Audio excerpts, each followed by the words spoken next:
बचपन में उस्ताज़ा की मार खाने के लिए तो कान पकड़े थे, लेकिन आज आपको एक ऐसे हिजामा सेंटर में लेके आया हूँ जहाँ हिजामा से पहले एक्सरसाइज के तौर पर कान पकड़वाए जाते हैं। किन किन बीमारियों का इलाज मुमकिन है, इससे जानिए इस वीडियो में। जिस तरह ये मुर्गा बने हुए हैं, इस तरह क्या होता है, जो ब्लड का फ्लो है वो सर तक आता है, ब्लड की सर्कुलेशन बेहतर हो जाती है। अगर कोई बंदा इस तरह चलता है तो समझ लें कि 2 किलोमीटर पैदल चलने के बराबर है। कब से कान पकड़ रहे हैं? कितने दिन हो गए मैं जस्ट कान पकड़ते हुए? जी तो कोई बीमारी थी आपको?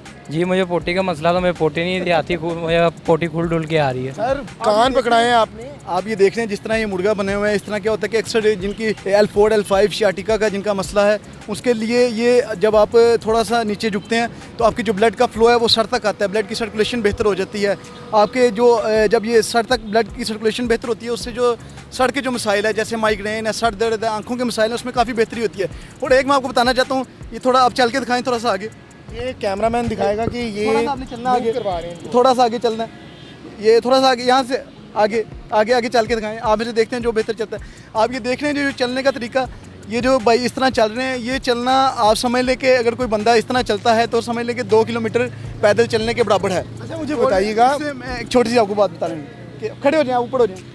और आप दूसरा ये देख सकते हैं कि बाइक के कानों के ऊपर आप ये देखें, बिल्कुल ये रेड हो गया।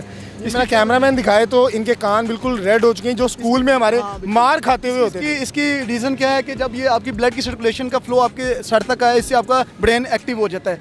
ब्रेन एक्टिव होने से ब्रेन के मतलब जितने भी कोई मसाइल हैं, जैसे आप समझ लें कि नींद का ना आना, याददाश्त की कमज़ोरी है, उसके अलावा आपको बताया माइग्रेन के मसाइल हैं, आँखों के मसाइल हैं। क्या वजह है कि जब आप ज़्यादा झुकते नहीं हैं, आपके ब्लड का फ्लो सर तक नहीं जाता। इसके झुकने से आपने देखा ये जो रेडनेस आई है, मुंह पे भी रेडनेस आई है, ये सब ब्लड की सर्कुलेशन सर तक सर्कुलेट की है।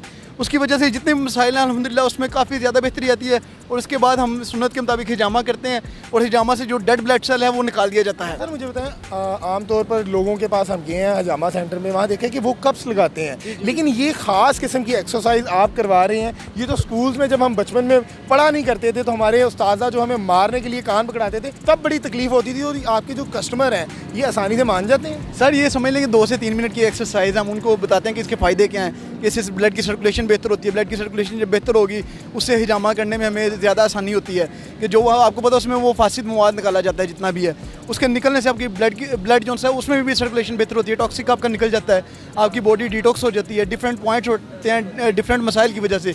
और बेसिकली आप देखेंगे हिजामा तो सुन्नत है, और ये एक छोटी सी एक्सरसाइज हम करवाते हैं। सर फ़र्ज़ करें मुझे माइग्रेन है और मेरी उम्र 31 साल है, तो मैं तो ये एक्सरसाइज कर लूँगा। अब जिस बुज़ुर्ग की उम्र 45-55 साल है वो कैसे कान पकड़ेगा? सर मैंने वो आपको बताया कि उसमें ये है कि तरीका कि जो बुज़ुर्ग है तो उनको हम सजदे की सूरत में थोड़ा सा लंबा सजदा करवा देंगे, जो बुज़ुर्ग ऐसा नहीं कर सकते। बेसिकली ये करवाना तो मेन एक्सरसाइज ही है ना, आपका ब्लड फ्लो बेहतर हो जाए।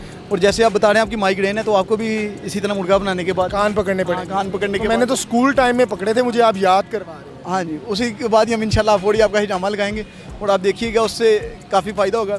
बाकी आप कुछ लोग हैं जिनका अच्छा फीडबैक सर कि ये कोई ख़ास किस्म की तहकीक है जिसके बाद आपने इसको बनाया कि इससे जो है ना फ़ायदा पहुँचे? सर बेसिकली मैं खुद ये काफ़ी यानी कि डॉक्टर की ये देखी है रिसर्च, सिर्फ पाकिस्तान में नहीं, पाकिस्तान से बाहर यूट्यूब पे अगर आप सर्च करें तो उसके ऊपर काफ़ी तहकीक है जो मुख्तलिफ डॉक्टरों ने की है।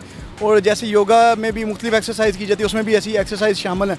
और इसके करने से अल्हम्दुलिल्लाह काफ़ी पेशेंट जिनका फीडबैक मिला उन्हें काफ़ी फ़ायदा हुआ है इसके करने से, यानी कि इसके बाद करवाने से हिजामा में काफ़ी बेहतरी आती है। सर कभी कोई ऐसा कस्टमर आया हो जिसने कहा मैंने हजामा ज़रूर करवाना है लेकिन मैंने कान नहीं पकड़ने? सर वो अक्सर कह देते हैं, लेकिन जब उन्हें फ़वाइद बताते हैं ना कि सर इसके लगाने से, इस ऐसे एक्सरसाइज करने से आपका ब्लड फ्लो बेहतर हो जाएगा, ब्लड की सर्कुलेशन सर तक जाएगी, आंखों तक ब्लड जाएगा, तो वो फिर मान जाते हैं। ये ख़ास किस्म है कि आपने पार्क में ही कान पकड़ने हैं, घर में कहीं छुप के नहीं पकड़ सकते? सर ये तो देखें ना, सिर्फ एक एनवायरनमेंट थोड़ा सा बेहतर हो जाता है ना, समझ लें कि जैसे कि हम ये एक्सरसाइज करवा रहे हैं तो सभी लोग यहाँ पे इकट्ठे हो जाते हैं पार्क में। आप कान पकड़ के बाद जो तशरीफ होती है जिसमें हमारे उस्ताज़ा करते थे उस पर करते हैं? इससे हमने सिर्फ वो कमर को का लेवल ऊपर तक करना होता है कि कहाँ तक हमने वो कमर को लेके आना और कहाँ तक नीचे लेके जाना, बस। अच्छा सर, नाज़रीन को मैं बताता चलूँ कि ये स्टिक का इस्तेमाल जो है ना लेवल ऊपर नीचे करने के लिए करते थे, और स्कूल में इसका इस्तेमाल हमारा लेवल आगे पीछे करने के लिए किया जाता था। सर बताइएगा कि इसमें किस किस बीमारी का इलाज है हजामा के साथ, और आज तक आपने कितने जो है आपके पास मरीज़ आ चुके हैं जो फैज़याब हो चुके हैं? सर अगर आप हिजामा से पूछें तो उसमें तो बल्कि हदीस में आता है कि नबी करीम सल्लल्लाहु अलैहि वसल्लम फरमाया कि तो जो तुम इलाज करवाते हो उसमें से सबसे बेहतरीन इलाज करवाना हिजामा लगवाना है। और अगर आप ये देखिए, ये तो सिंपल एक एक्सरसाइज है ना 2 से 3 मिनट के लिए, इसके बाद हमने जो हिजामा करना होता है उसमें मुख्तलिफ बीमारियों के लिए हम हिजामा करते हैं। आप अगर देखें तो बेशुमार बीमारियों के इसमें फ़वाइद हैं। आप देखें कि आपके जो भी जिस्म में जो मसाइल पैदा होते हैं, कॉन्स्टिपेशन का इशू है, कोई इंटेस्टाइन का इशू है, इनफर्टिलिटीज़ के कोई मसाइल हैं, कोई स्टोमिक के अकॉर्डिंग पॉइंट्स हैं, कोई पैंक्रियाज के अकॉर्डिंग पॉइंट्स हैं, तो उसमें अल्हम्दुलिल्लाह उसके डिफरेंट पॉइंट्स होते हैं जिसको लगा के हम पेशेंट को उसी से रिलीफ मिलता है इंशाल्लाह। कान पकड़ने से कितनी बीमारियों का इलाज मुमकिन है? मैं अभी आपको बताता हूँ, जैसे आइए भाई हैं, ये आप थोड़ा सा नीचे झुक के कान पकड़िएगा। मैं आपको बताता हूँ, जैसे ये आप देख रहे हैं, ये बिल्कुल बेहतरीन तरीका है कान पकड़ने का, यानी कि इसमें 2-3 तरीके होते हैं। एक तरीका कुछ गलत है, वो हम पेशेंट को बताते हैं कि ये तरीका ठीक नहीं है। ये तरीका बिल्कुल ठीक है, जैसे इन्होंने कान पकड़े हुए हैं, ये पीछे से आपका जो L4 L5 का पॉइंट है ये ऊपर होना चाहिए, ये गर्दन नीचे होनी चाहिए। इस तरह से आपका जो ब्लड फ्लो है वो सारा जाता है, वो आपके सर तक, दिमाग तक, आँखों तक जाता है।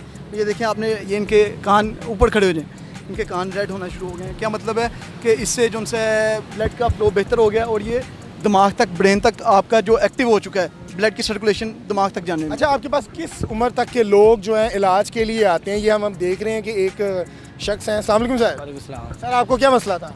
मेरा ये कमर पे पेन और सर पे जो सर ब्लड का कोई इशू नहीं था, तो ये से जब से पकड़ना शुरू किया, ये जो सर है इस पे ब्लड की जो रवायत है वो तेज़ हो गई है, कमर में जो पेन है वो बेहतर होती जा रही है। आप कितना सेशन करवा चुके हैं इनसे? मैं इनसे तकरीबन काफ़ी दफ़ा करवा चुका हूँ। कान पकड़ने में कभी कोई परेशानी नहीं हुई कि आप रोड में खड़े ये हैं? तो हुई है, उसके बाद आस्ता आस्ता फिर बचपन में कभी कान पकड़े थे? बचपन में स्कूल में पकड़ते रहे हैं। अच्छा, इस स्टिक का इस्तेमाल बचपन में कहाँ किया जाता था, ये जरा बताइए। ये स्कूल में किया जाता था। कहाँ किया जाता हिप था? में, किस जगह पे? हिप में। और यहाँ ये कहाँ करते हैं? यहाँ पर करते हैं कमर में लेवल करते हैं करने के लिए, वहाँ लेवल आगे पीछे करने आगे पीछे करने के। कब से कान पकड़ रहे हैं? मुझे कितने दिन हो गए मैं जस्ट कान पकड़ते हुए? जी तो कोई बीमारी थी आपको? जी, मुझे पोटी का मसला था, मैं पोटी नहीं आती, मुझे पोटी खुल डुल के आ रही है। आपको पोटी नहीं आ रही? जी। क्या वजह थी? कोई चेक करवाते, कोई स्टमक का प्रॉब्लम हो, यहाँ आप कान पकड़ रहे हैं? नहीं, इधर मुझे एक तो फ्रेशनेस महसूस होती है जब कान पकड़ते हैं, दिमाग फ्रेश हो जाता है। कई ऐसे काम थे जो भूल जाता था, याद नहीं आते थे, जब से कान पकड़ना शुरू किया दिमाग फ्रेश हो गया। ये आपके उस्तादा ने जो है ना आपका सॉफ्टवेयर अपडेट किया है, पता है आपको? जब आप बचपन में स्कूल जाते थे जी जी। तब से आपको कान पकड़ने की आदत है? जी। अम्मी ने कहा है कभी पकड़ो? नहीं, अम्मी ने नहीं कभी। अब्बू ने भी नहीं कहा? नहीं, तो इनके कहने पे आप पकड़ रहे हो? इनके वो अब फ़ायदा हो रहा है ना मुझे। कितनी देर आप इनको कान पकड़वाते हैं और कितनी टाइमिंग होती है इसकी? सर ये 3 से 4 मिनट का सिर्फ टाइम होता है एक्सरसाइज का, कोई इतना ज़्यादा लंबा चौड़ा चक्कर नहीं है, कोई वो ज़्यादा आधा घंटा है, पौना घंटा, 2 से 3 मिनट है, ज़्यादा से ज़्यादा 4 क्या मिनट। कॉस्ट क्या है इसकी? इसकी कोई कॉस्ट नहीं है, फ्री ऑफ कॉस्ट है। फीस आप फीस भी नहीं लाते? फीस भी ला सही बात है आज के दौर में। बस ऐसे ही हम हिजामा करते हैं, वो हमारी उसमें फ़ीस होती है। क्या हिजामा की क्या चार्ज? हिजामा में हम जो है वो 250 पर पॉइंट चार्ज करते हैं। जो एक्सरसाइज मुख्तलिफ हम पेशेंट को बताते हैं उसकी कोई हमारी फीस नहीं होती। क्या लोकेशन क्या है अगर कोई कस्टमर आपके पास आना आप चाहिए? ये दिखाएं ये भाई को कि ये 3 लाज रोड, ये जैन मंदिर हेले कॉलेज के पास है। ये आप यहाँ पर अगर देखेंगे तो ये सारा एड्रेस वगैरह मेंशन है इसके ऊपर, ऑर्डिनरी ट्रेन के स्टाफ के बिल्कुल सामने। ये स्कूल नहीं है, ये एक हिजामा सेंटर है जहाँ बच्चों को, बड़ों को इनकी बीमारी का इलाज के लिए कान पकड़वाए जाते हैं और इनकी एक्सरसाइज करवाई जाती है। उसके बाद हिजामा किया जाता है ताकि इनके अंदर जो माइग्रेन और मुख्तलिफ बीमारियाँ जिनसे ये मुब्तला हैं उनके निजात दिलाई जा सके। अपनी राय से कमेंट सेक्शन में ज़रूर कहा कीजिएगा। अपने मेज़बान को दीजिए इजाज़त। अल्लाह हाफिज़।